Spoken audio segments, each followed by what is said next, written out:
describe JHS's construction instrument. All right, welcome everybody to the police station task force meeting for Monday, February 5th. Clerk, has the roll been taken? Roll has been taken. Thank you.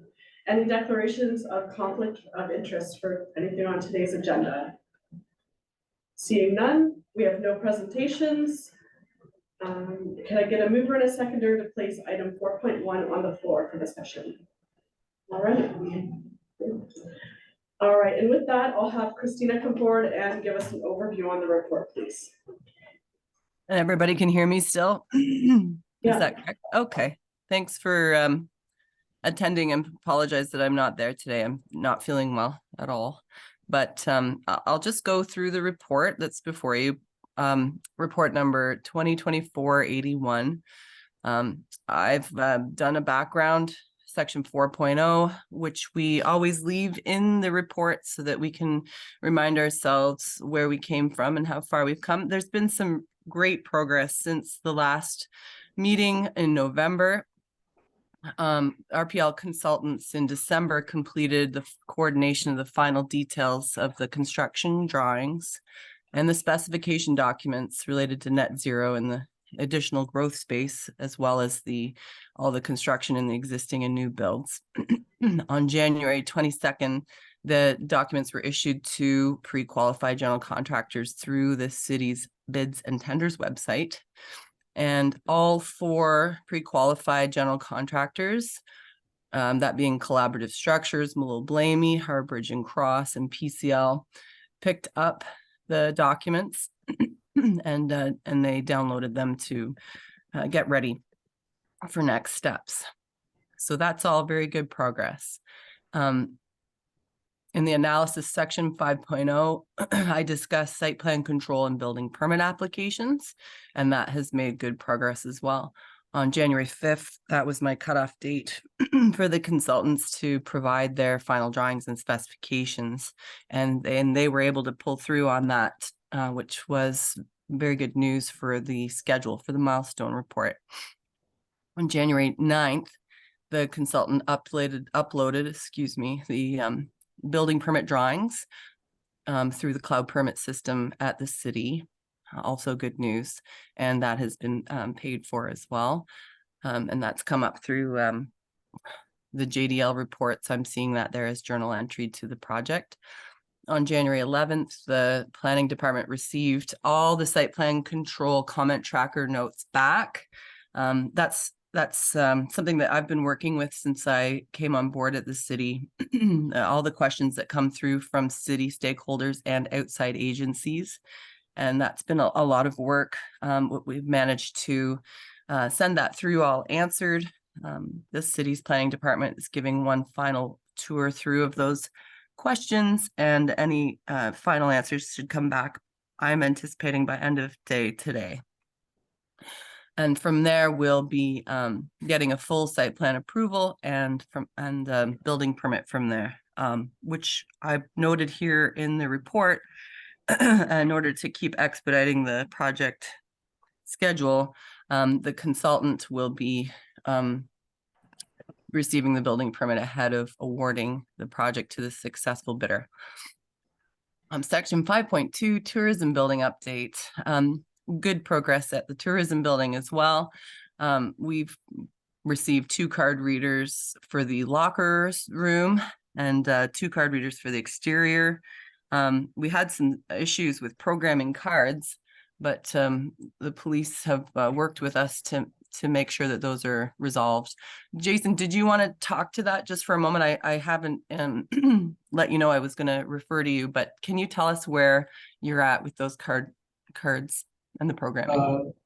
Yeah, no problem. So through the chair, we have had our IT manager, Mike Potter, go down and along with the city to be able to program our current cards for this building to work at the tourism building as well. So there's still a few stragglers just based on schedules that haven't had their cards programmed yet, but as of today, almost everybody has their cards programmed and working. There's one minor issue with locks that we're addressing before we have officers down there on a full-time basis. But other than that, we have occupied the building. We have officers working into there. Thank you. I'm through the chair again, circling back to the remainder of the tourism building comments. The Pride, which we're identifying as police regionalized information data entry through the Waterloo Regional Police Service connectivity, is now live in the building. And that happened January 5th. So that means now that investigative staff can securely access their files while working in the building. So we're all in line for migration of investigation staff over well before we award the project and break ground. And there's other items here on the report that discuss the new access road, which is good to be able to use just north of the 403. It allows easy entrance into the tourism building. We're working on preventative maintenance schedule for the building so that we can continue to maintain it until such time that the city reestablishes the ownership of the building again. And the first site visit took place on January 18th. The brush around the building has been removed. That was part of the Costco renovations. They've got stormwater management that they've upgraded there around the building. So you're not seeing a lot of visibility and sightline issues anymore there. So no trespassing signs are up, and excuse me, sorry, I'm trying not to sneeze. We have the armor stones that we pulled out of the ground and moved in front of the building so that vehicular traffic can't get to the main entrance as a safety precaution. Project status review, section 5.3. We have moved into the tendering process as mentioned above. I wanted to point out, when I refer back to the contract, it's stage 5 of 7 of the project phases. So we're moving along well with where we're at. There is still a 3-month delay that will continue to impact the project, but it seems to have worked out in our favor that the drawings were finalized, especially in regards to mechanical electrical. Those drawings are large and complex, so giving the engineers time to make sure their drawings and specs are robust has been pretty good so far. The city acquired legal consultation externally for the front end CCDC 2 2020 stipulated price contract documentation.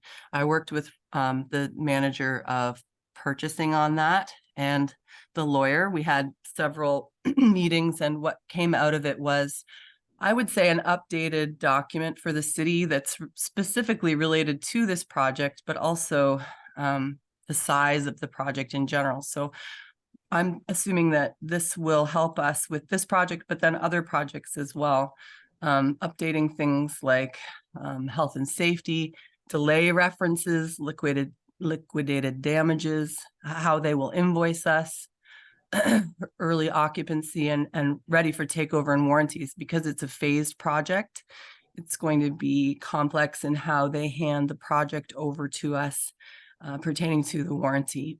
So all of that was finalized and has been released by the lawyer. On January 22nd, the final drawings were posted to the city bids and tenders website, excuse me, which was, I would say, just 3 days late from what I had advised you back in November. So generally speaking, that's a fairly healthy project schedule, staying on track. We had the first of 2 bidders site meetings that occurred on January 29th. All 4 pre-qualified bidders attended, with some, I think there was probably about maybe 20 people there. It was really good. We did a site walkthrough. Robin from the city's purchasing department was there as well to talk about her piece of the project. And there's a second site meeting that's happening on Wednesday. And I'd like to thank the police for helping us with vetting those subs that want to come and see the building. It's very good drawings that we've got done, but they still want to be able to bring people in and see just how complex the early works are, and the demo, and various aspects of the penthouse, mechanical penthouse, and so on. There will be quite a few people that are attending Wednesday as well. So next steps, we are anticipating a bid closing date is February 26th, with groundbreaking expected in March. We have not changed the construction time frame of 30 months in duration, but plus 4 months of deficiency cleanup. So we're looking at a completion of fall of 2026. And again, I reference here how they will mobilize on site with construction fencing, signage, laydown area, construction trailer. And the initial focus in phase 1, construction will be on the north side. Just as a side, it's not in this report, but the day that we had the first bidder site meeting, I was there with the engineer and Enbridge related to the gas meter deletion and the reinstate of a new gas metering on a concrete block. So I continue to work ahead of the game before the general contractor is onboarded to make sure that the natural gas line is deleted properly before they begin to break ground. And Enbridge is working with the city and engineer on that. So that's going well. I want to touch base about the groundbreaking ceremony. I haven't placed it tentatively in anyone's calendars yet. Just want to make sure that I'm focusing on getting the addendum questions. So what that means is the drawings were downloaded by the 4 pre-qualified bidders, and they have a lot of questions. You know, you try to make it so that you don't have any questions, but they do have, I would say, there's probably 70, 80 questions that have come through. Some are redundant, some can be compiled and streamlined the answers. So I'm focusing on that first this week, and please look for the groundbreaking ceremony invitation next week in your calendars. We might have to change that dependent on whether they ask for an extension to closing on February 24th, but this is why I'm pushing the answers through as quickly as possible so that we do not extend. So I'm going to move down to table 1, project milestones. This has been updated to reflect including the warranty phase. But you can see here the tender documents are on track. It's now grayed out. We're on track for February 24th for the closing of the tender with breaking ground in March. I haven't touched on financial implications here with this report, and the reason for that is we continue to work very hard to manage and maintain the council approved budget of 56.7 million. The Class A construction estimate was provided in August, and we're holding true to that budget until such time that the lowest bidder is awarded the contract. And I will present the findings to this police station task force when we receive those. And, you know, if you would like the manager of purchasing to be in attendance at that time, I will arrange for that. Climate environmental implications are still the same as related to report 2023-180. A net zero carbon version 3 is the technical spec for this project, but I'm reminding everyone that this is adhering to the environmental, it's not a net zero certified project necessarily, unless we would like to invest in the certification of that project. We are meeting the thresholds of net zero. Certifying it would be an additional piece. I just wanted to keep everybody reminded of that. And I think that's about it for me before I start sneezing again. But we're just doing so good. We have a lot of really good progress that's been made. And in the coming month, we're going to see how fast we can get these answers back to these contractors and get their bids in. And I will take questions. All right, any discussion? Go ahead. Thank you, Madam Chair. Hello, Christina. Hello. Do you continue to be the project lead on this through the construction period? Through the construction. Are you the job boss for City of Brantford? I am the prime contact for the Okay. city of Brantford. So it'll be you that approves or denies change orders? I have no signing authority, but what I do is recommend whether or not they are to be signed and authorized. Okay. Bless you. You cited liquidated damages, so Yeah. in terms of the GCs, we've changed the general conditions now to be more specific with respect to late completion. Can you give me a little bit more information on what your question is? I just need So to be if sure I they're late, understand. they get penalized. It speaks to liquidated damages. I presume that means the application for lateness.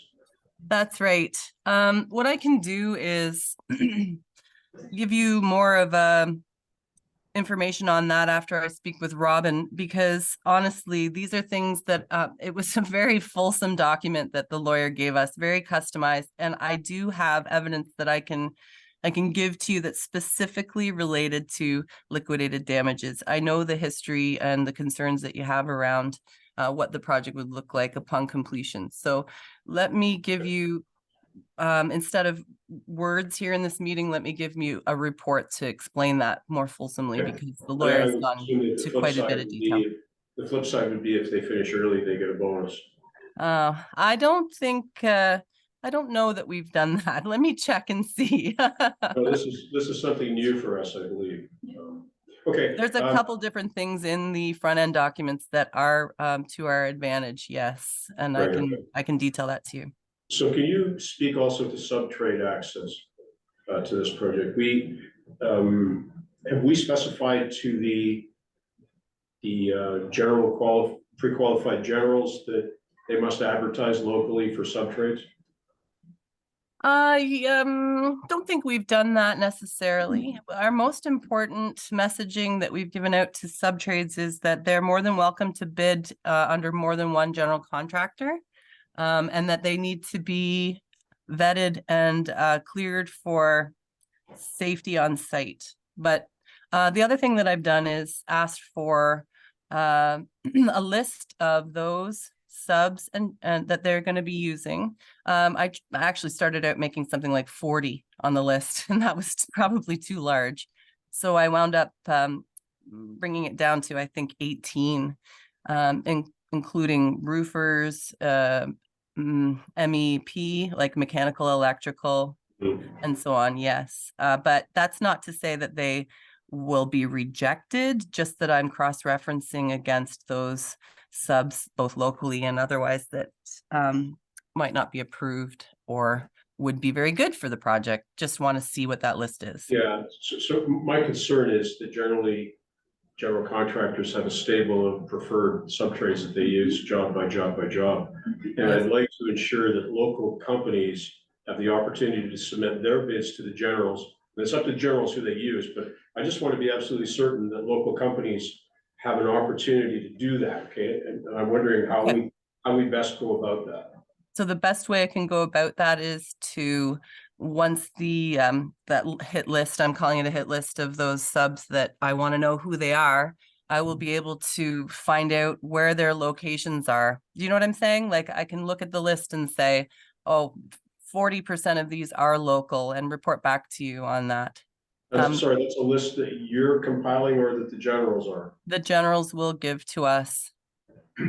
Okay, so no, but what I'm looking for, Christina, is a method whereby local contractors can find out upfront that this project is available to be bid on, and we can provide them the names of the generals so they can get in touch with them.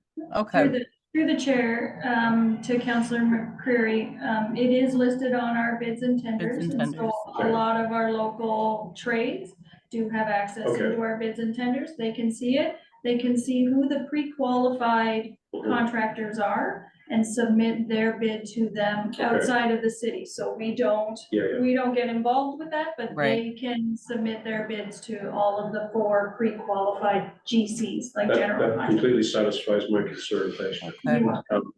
And of course, the generals will be, the subs will be giving the same information to the generals that the generals give to you in terms of their operating capacity and the financing and all that stuff, right? Through the Yes, chair, that's right. Yes. Okay, well, thank you very much. Thank you.